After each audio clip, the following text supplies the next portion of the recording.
Nụ hoa thắm những giọt sương ban mai, nhìn làn mây trắng đã nhẹ trôi chân trời. Thênh thang phố hoa nắng vừa lên bối rối, anh đi với em giữ trời hoa anh hỡi. Nụ hôn đó những lời yêu mê say, là một xuân mãi mãi chỉ cần em bên người.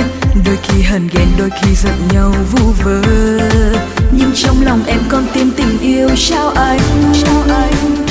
Một ngày nắng rơi hồng má em cười, em như nàng tìm một câu chuyện siêu dấu ước mơ. Một lời nói theo làn gió êm đềm, cho anh ngất ngây vì yêu em.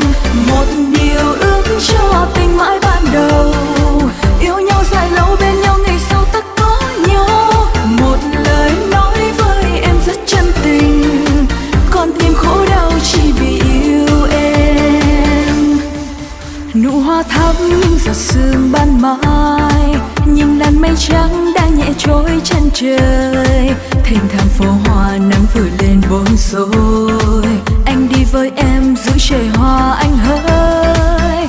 Nụ hôn đó những lời yêu mê say, là một xuân mãi mãi chỉ cần em bên người. Đôi khi hờn ghen đôi khi giận nhau vu vơ, nhưng trong lòng em còn tìm tình yêu trao anh. Một ngày nắng rơi hồng má em cười, em như nàng tìm một câu chuyện xưa dấu ước mơ. Một lời nói theo làn gió êm đềm, cho anh ngất ngây vì yêu em. Một điều ước cho tình mãi ban đầu, yêu nhau dài lâu bên nhau ngày sau tất có nhau. Một lời nói với em rất chân tình, còn tim khổ đau chỉ vì yêu em.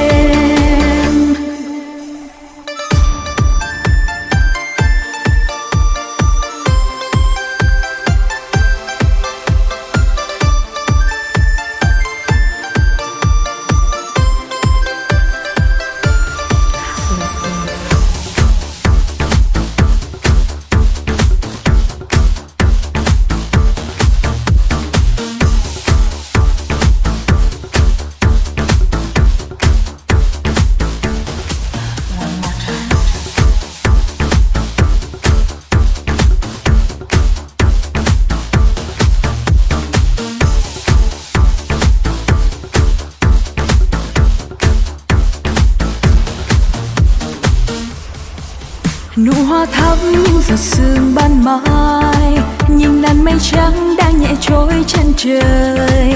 Thênh thang phố hoa nắng vừa lên bối rối, anh đi với em giữ trời hoa anh hỡi. Nụ hôn đó những lời yêu mê say, là một xuân mãi mãi chỉ cần em bên người. Đôi khi hờn ghen đôi khi giận nhau vu vơ,